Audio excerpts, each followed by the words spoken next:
Hello everyone, good morning. स्वागत है आप सभी का ऑनलाइन स्टडी में। इस वीडियो में हम बात करेंगे सामान्य हिंदी और ये हमारा बिहार से मेंस के लिए लास्ट सेट होगा। इससे पहले हम लोगों ने 4 सेट देखा और ये हमारा 5th सेट है।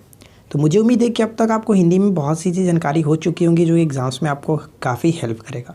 तो इस वीडियो को एंड तक ज़रूर देख लीजिए। और आज की इस वीडियो का मैं कट ऑफ रखता हूँ 25। अगर आप इतना अचीव कर लेते हैं तो बहुत अच्छी बात है। तो चलिए फिर इस वीडियो को हम लोग शुरू करते हैं।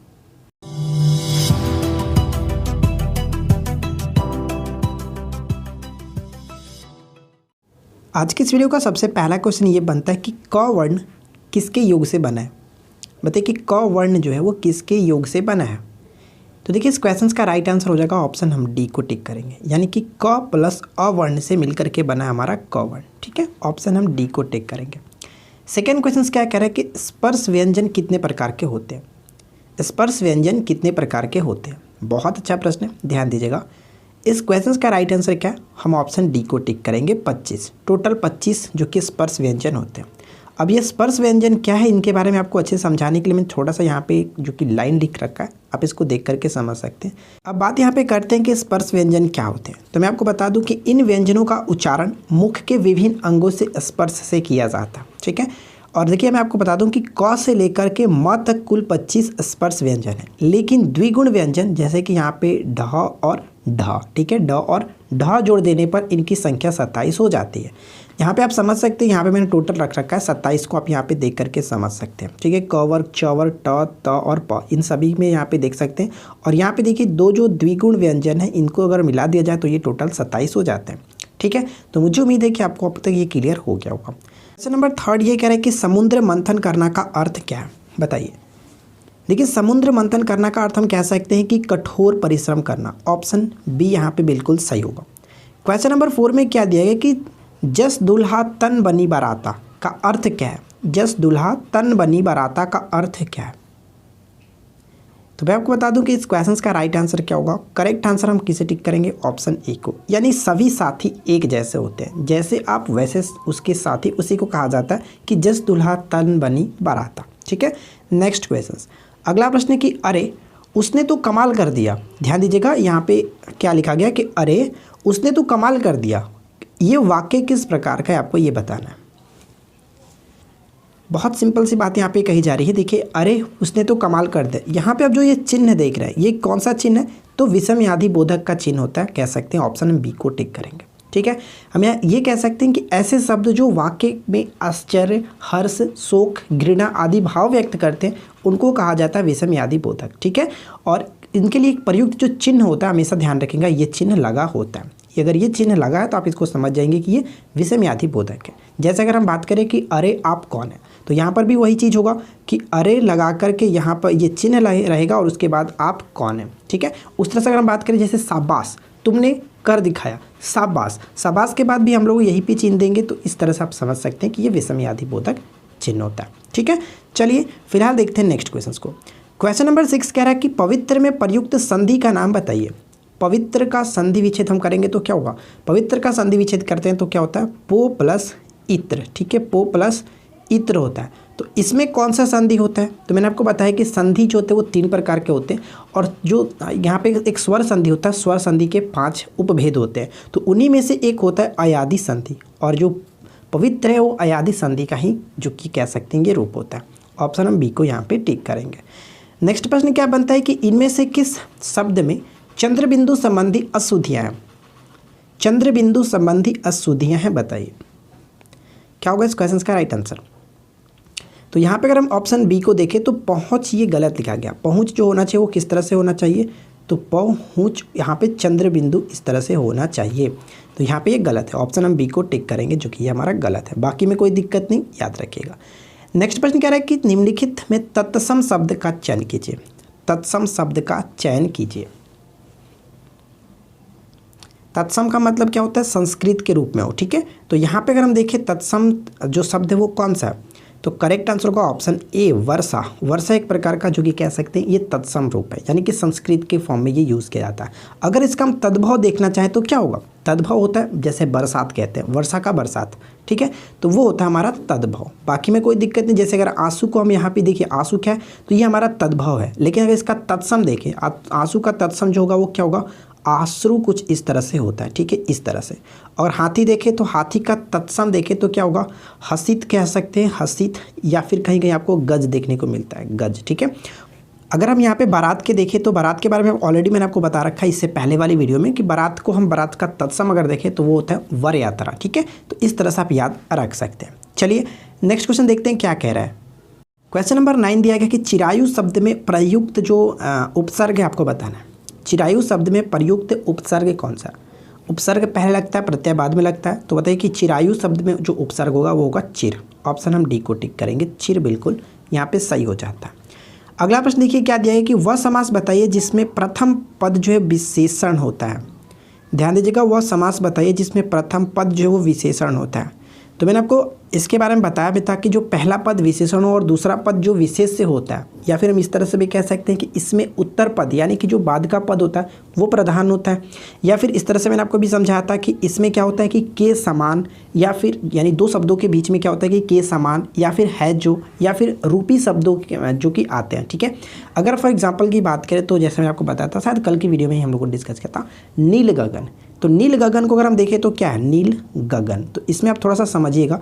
तो देखिए नील गगन को अगर मैं इसको अलग करूँगा, विग्रह करूँगा तो क्या होगा, नीला है जो गगन, नीला है जो गगन, यानी कि है जो शब्द है। तो वहाँ पे हम कह सकते हैं ये क्या है, कर्मधारय समास। ऑप्शन हम डी को टिक करेंगे, जिसमें पहला पद जो कि क्या होता है, विशेषण होता है, और दूसरा जो कि इसका विशेष से होता है, ठीक है।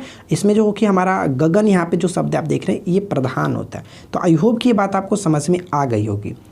नेक्स्ट प्रश्न देखिए क्या है। अगला प्रश्न हमारा ये बनता है कि लोकप्रिय में समास कौन सा है। बताइए कि लोकप्रिय में समास कौन सा है। तो मैं आपको बता दूं कि लोकप्रिय में जो समास होगा, अगर हम इसका विग्रह करेंगे तो क्या होगा, लोकप्रिय का मतलब होता है कि लोक में प्रिय, लोक में प्रिय। यहाँ पे आपका देख सकते कि कारक चिन्ह का लोप है में, यानी, और आपको पता है कि में जो कारक आता है वो किस में आता है, तो में अधिकरण और पेर पर आता है। अधिकरण में में और पर आता है, तो हम कह सकते हैं कि अधिकरण तत्पुरुष है, ठीक है। कारक चिन्ह का लोप हो तो सिंपल सी बात है कि वो आपका तत्पुरुष समास होगा। और यहाँ पे अगर कारक में पूछा जाए कि कौन सा कारक है, तो यहाँ पे जिस चिन्ह का लोप होता है उस कारक से संबंधित आपको जो कि मैच करना होता है। तो यहाँ पे हम लोगों ने देखा कि लोक में प्रिय, यानी कि में यहाँ पे आपका कारक चिन्ह का लोप है। तो में किस में आता है, में और पर जो आता है वो अधिकरण में आता है। तो आई होप कि ये बात आपको समझ में आ गई होगी, ठीक है। चलिए अगला प्रश्न देखिए क्या। नेक्स्ट प्रश्न ये कह रहा है कि कमल का पर्यायवाची शब्द नहीं है। ध्यान दीजिएगा, नहीं है। तो कमल का पर्यायवाची शब्द कौन कौन सा होता है, तो मैंने यहाँ पे पूरा आपका जो कि लिस्ट लगा रखा है, आप यहाँ पे देख सकते हैं, ठीक है। तो यहाँ पे देखिए पंकज भी होता है और ताम्रस भी होता है, राजीव भी होता है। लेकिन यहाँ पे रसाल की बात करें तो रसाल का अर्थ होता है रसपूर्ण, या फिर मीठा, या फिर मधुर, इस तरह से कह सकते हैं, जो कि ये कमल का पर्यायवाची शब्द नहीं है, ठीक है। बाकी को आप याद रखें, जो इंपॉर्टेंट है सरोज, जलज, पंकज, अरविंद, पदम, सतदल, और यहाँ पे सरसीज याद रखेंगे, सारंग याद रखिएगा, राजीव इंपॉर्टेंट है। और यहाँ पे जो भी आपको अच्छा लगे आप उसको याद रख सकते हैं, ठीक है। चलिए फिलहाल देखिए नेक्स्ट प्रश्न क्या है। अगला प्रश्न ये कह रहा है कि संविधान के अनुच्छेद 351 में किस विषय का वर्णन है। संविधान के अनुच्छेद 351 में किस विषय का वर्णन है। करेक्ट आंसर क्या होगा, ऑप्शन डी, यानी कि हिंदी के विकास के लिए निर्देश दिए गए। ऑप्शन हम डी को यहाँ पे टिक करेंगे। अगला प्रश्न हमारा ये कह रहा है कि श्मश्रु का तद्भव शब्द बताइए क्या होगा। तद्भव शब्द क्या होगा। देखिए अगर हम यहाँ पे बात करें श्मश्रु, अगर यहाँ पे जो लिखा जा रहा है इसका मतलब ये होता है कि जैसे दाढ़ी या फिर मूछे, ठीक है, दाढ़ी या मूछे। यहाँ पे हम ऑप्शन सी को टिक करेंगे। इसका जो तद्भव रूप होगा वो होगा मूछे, ठीक है। अगला प्रश्न देखिए। नेक्स्ट प्रश्न कह रहा है कि प्रकृति के सुकुमार कवि किसे कहा जाता है। प्रकृति के सुकुमार कवि के रूप में किसे जाना जाता है या फिर किसे कहा जाता है। करेक्ट आंसर किसे टिक करेंगे, ऑप्शन बी को, सुमित्रा नंदन पंत, ठीक है। सुमित्रा नंदन पंत को प्रकृति के सुकुमार कवि के रूप में जाना जाता है। अगला प्रश्न है कि जो कि मखमली जूते मारना का अर्थ क्या है। मखमली जूते मारना, डेफिनेटली आपने ये बात कई बार सुना होगा। तो मखमली जूते मारने का अर्थ ये होता है कि मीठी बातों से लज्जित करना, किसी को मीठी मीठी बातें बोल करके लज्जित करना, वही कहलाता है मखमली जूते मारना, ठीक है। अगला प्रश्न है कि शत्रु का पर्यायवाची शब्द है। बताइए कि शत्रु का पर्यायवाची शब्द यहाँ पे कौन सा है। तो यहाँ पे पूरा लिस्ट में लगा रखा है शत्रु का पर्यायवाची शब्द कौन कौन सा होता है, आप इसको देख करके याद रख सकते हैं। यहाँ पे जो करेक्ट आंसर होगा वो होगा अरि। यहाँ पे देखिए रिपु, दुश्मन, अमित्र, वैरी, प्रतिपक्षी, अरि, विपक्षी और अराती, ये सभी के सभी इसमें आते हैं। और यहाँ पे देखा आपने अरि जो कि इस क्वेश्चन में दिया गया था। क्लियर। ऑप्शन हम यहाँ पे बी को टिक कर सकते हैं जो कि शत्रु का पर्यायवाची शब्द है। अगला प्रश्न बनता है कि ससुर का जो तत्सम रूप है वो क्या होगा। ससुर का तत्सम रूप क्या होगा। तत्सम यानी कि संस्कृत के फॉर्म में जो हम लोग यूज़ करते हैं वो ससुर का क्या होगा। सही आंसर क्या है। सही आंसर हम कह सकते हैं स्वसुर, यानी हम इस तरह से लिखते हैं। ऑप्शन हम सी को यहाँ पे टिक करेंगे। क्लियर। नेक्स्ट प्रश्न देखिए।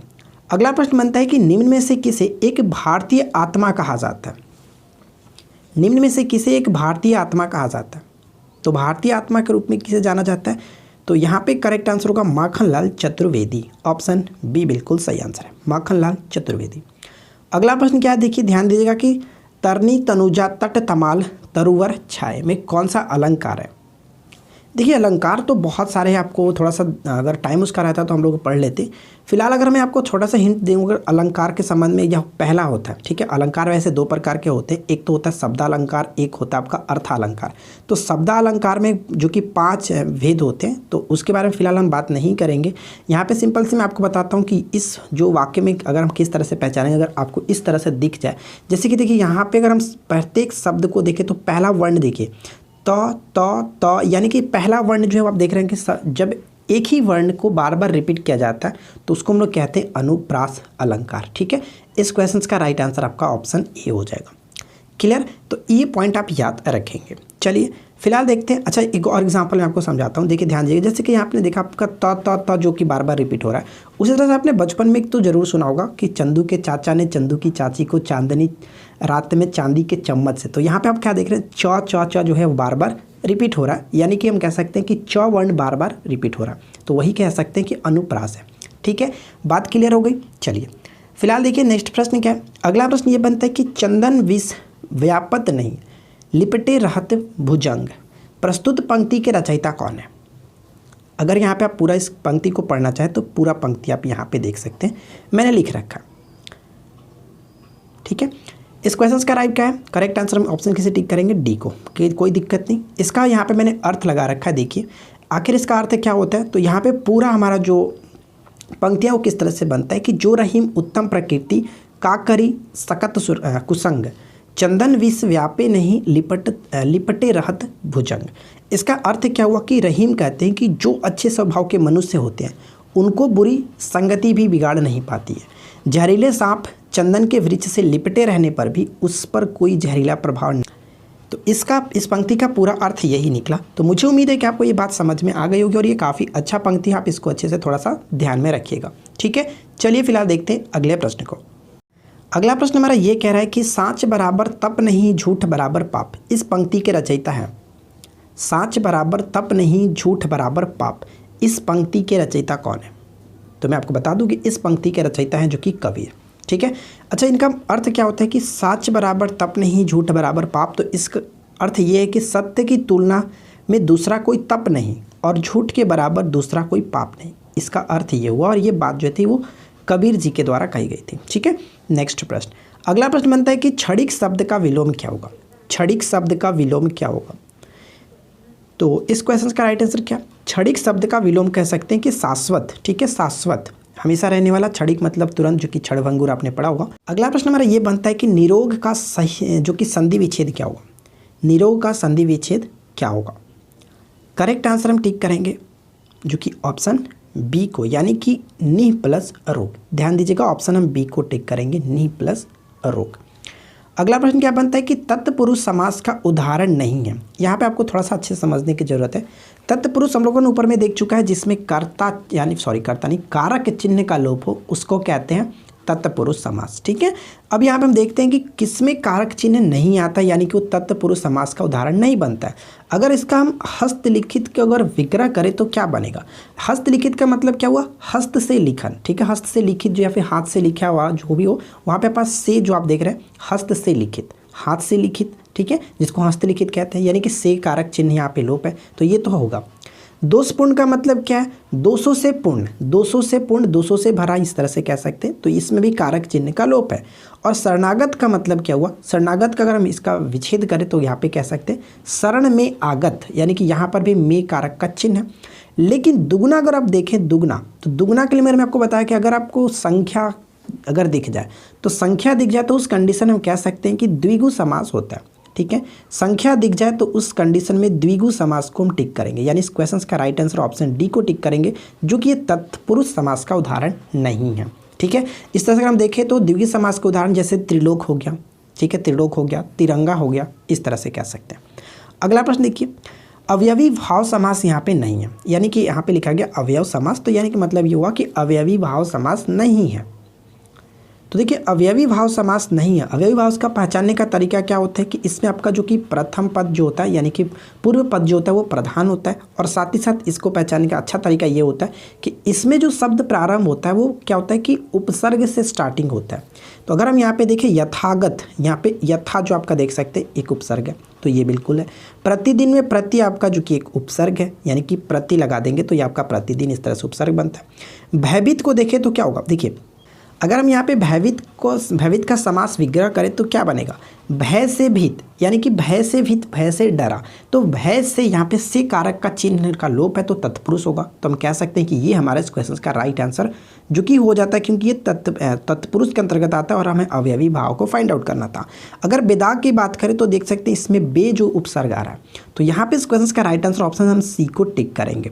क्लियर, चलिए नेक्स्ट प्रश्न देखिए क्या कह रहा है। अगला प्रश्न ये दिया गया कि कर्मधारय समास नहीं है। अब बताइए कि कर्मधारय समास यहाँ पे नहीं है। तो कर्मधारय समास के बारे में ऑलरेडी आपने समझ लिया कि क्या क्या होता है इसमें। पहला पद जो होता है वो क्या होता है, विशेषण होता है। दूसरा पद जो होता है वो विशेष से होता है। साथ ही साथ इसमें जो कि उत्तर पद प्रधान होता है, यानी कि बाद का जो पद है वो प्रधान होता है। साथ ही साथ इसमें के समान है जो, या फिर कह सकते हैं कि के रूपी, इस तरह के जो भाव इसमें आते हैं दो शब्दों के बीच में। जैसे अगर बात करें महात्मा, ठीक है, महान है जो आत्मा, ये तो हमारा हो गया कर्मधारय समास। महाराज, यानी कि महान है जो राजा, इस तरह से महाराज। ठीक है, तिरंगा, यहाँ पे देखिए तिरंगा यानी कि संख्या की बात आ गई, और संख्या की जब बात आ जाती है तो क्या करते हैं, द्विगु समास, यानी इस क्वेश्चन का राइट आंसर ऑप्शन सी को टिक करेंगे, ये कर्मधारय समास नहीं है। अब यहाँ पे कुपुत्र की बात करें तो क्या होगा, कुपुत्र का मतलब क्या कहेंगे, देखिए कुपुत्र का मतलब अगर हम इसका समास विग्रह करें तो क्या होगा, कुलसित है जो पुत्र, यानी कुलसित का मतलब कह सकते हैं कि निंदित है जो पुत्र, यानी इस क्वेश्चन का राइट आंसर ऑप्शन सी को ही टिक करेंगे। ठीक है ना, चलिए अगला प्रश्न बनता है कि निम्न में से भिन्न शब्द जो कि छाटी यहाँ पे था, जो बताइए भिन्न शब्द जो है आपको वो छाटना है। तो देखिए यहाँ पे अगर हम देखें चिकनाहट, घबराहट, चिल्लाहट और मुस्कुराहट, तो यहाँ पे चिकनाहट जो होगा वो तीनों में से अलग होगा। क्लियर, ऑप्शन हम ए को टिक करेंगे, कोई दिक्कत नहीं। चलिए अगला प्रश्न क्या बनता है कि तदित प्रत्यय कितने प्रकार के होते हैं। तदित प्रत्यय और जो कि कृदंत प्रत्यय, मैंने आपको अलग से बता रखा कि प्रत्यय जो होते हैं वो दो प्रकार के होते हैं, एक तो कृत प्रत्यय और एक तदित प्रत्यय। ठीक है, कृत प्रत्ययों की संख्या कितनी होती है, 25 होती है, हम लोगों ने ऑलरेडी देखा था, कोई दिक्कत नहीं है। और यहाँ पे मैंने आपको क्या बताया, तो देखिए तदित प्रत्यय क्या होता है, तदित प्रत्यय जो होता है वो संज्ञा, सर्वनाम या फिर विशेषण के अंत में लगने पर जो प्रत्यय बनता है उसको हम कहते हैं कि, यानी जो प्रत्यय होता है उसको हम तदित प्रत्यय कहते हैं। ठीक है, अगर फॉर एग्जांपल की बात करें तो यहाँ पे सेठ, ठीक है, सेठ और प्लस इसमें हम आनी जोड़ दें तो क्या होगा, सेठानी। ठीक है, सेठानी बनेगा ना, सेठानी। अब आप बताइए कि ये तो आपका क्या, तो ये क्रिया नहीं है, तो क्रिया नहीं होने के मतलब ये हुआ कि संज्ञा, सर्वनाम या फिर विशेषण जो है इसके अंत में जो लगता है प्रत्यय उसको हम क्या कहते हैं, तदित प्रत्यय। और इनकी कुल संख्या जो बताई गई है वो 8 बताई गई है। ऑप्शन हम यहाँ पे डी को टिक करेंगे।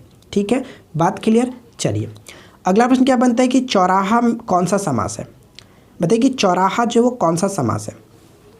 देखिए चौराहा यानी कि यहाँ पे संख्या की बात आ गई है, तो संख्या की जब बात आए तो उस कंडीशन में क्या है, द्विगु समास को टिक करेंगे बिना सोचे समझे। ठीक है ना, नेक्स्ट प्रश्न क्या है।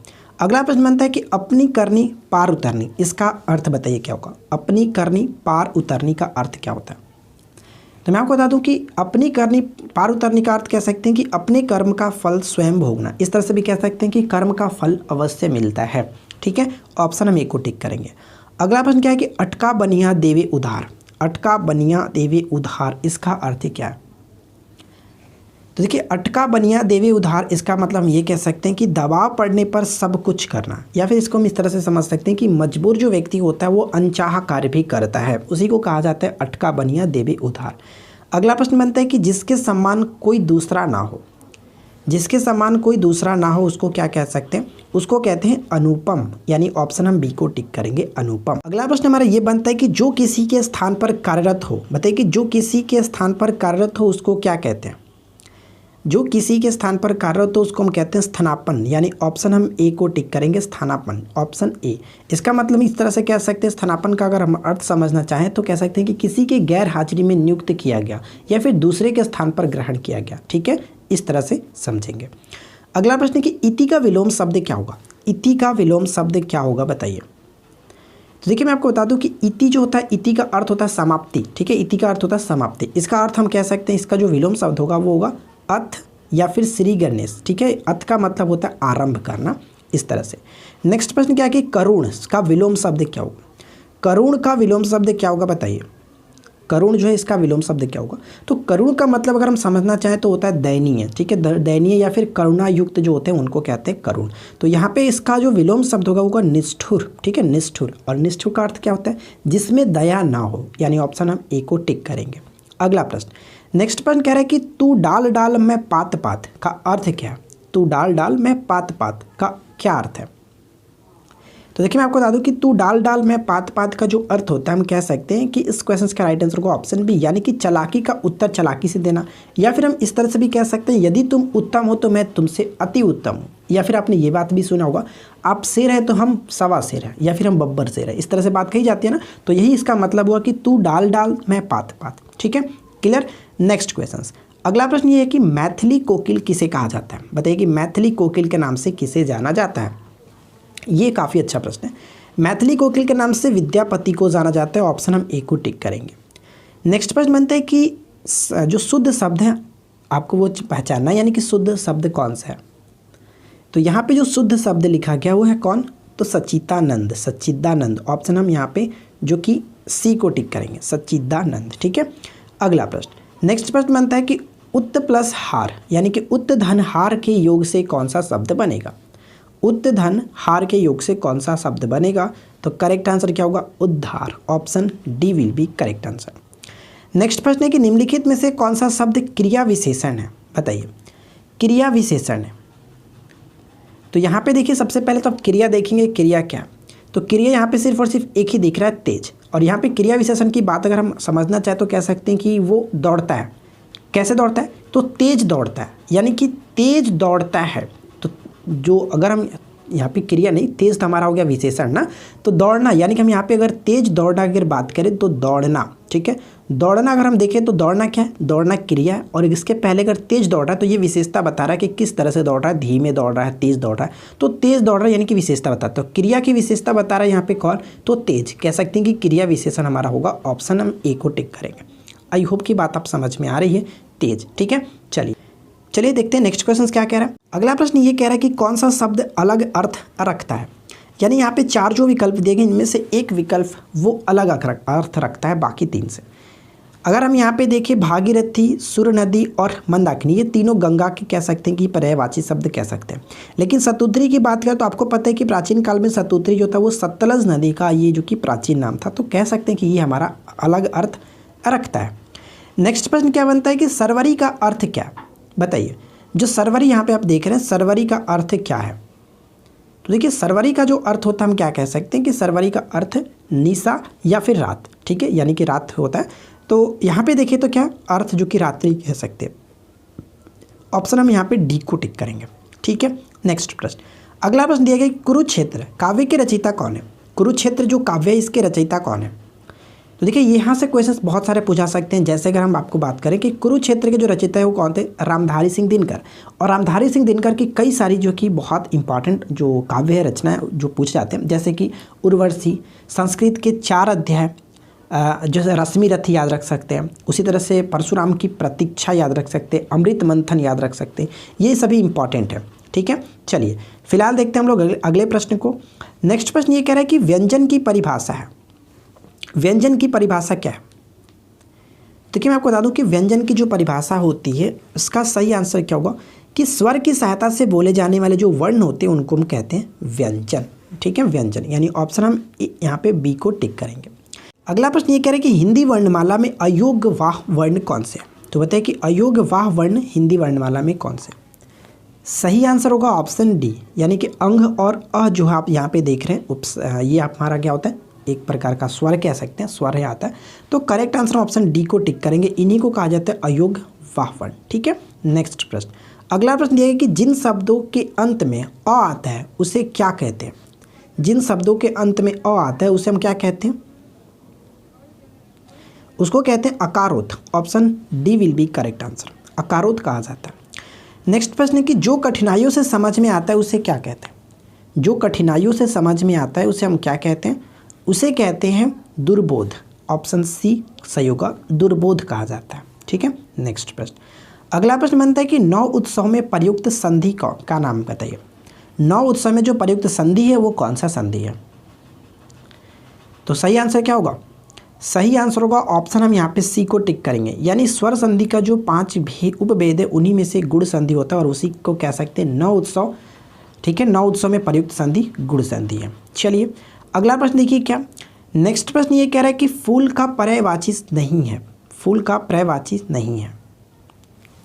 तो मैं आपको बता दूं कि फूल का पर्यायवाची शब्द यहाँ पे देख सकते हैं, मैंने लिख रखा है कौन कौन सा होता है, जैसे पुष्प, सुमन, कुसुम, गुल और प्रसून, ये जो सभी फूल के पर्यायवाची शब्द हैं। लेकिन यहाँ पे तनुजा जो है, तनुजा का अर्थ होता है पुत्री, यहाँ पे ये हमारा गलत होगा, ऑप्शन हम डी को टिक करेंगे। तो देखिए मुझे उम्मीद है कि आप लोग को आज का ये वीडियो अच्छा लगा होगा। अगर आपको ये वीडियो अच्छी लगी हो तो वीडियो को लाइक कीजिए, अपने दोस्तों के साथ शेयर कीजिए।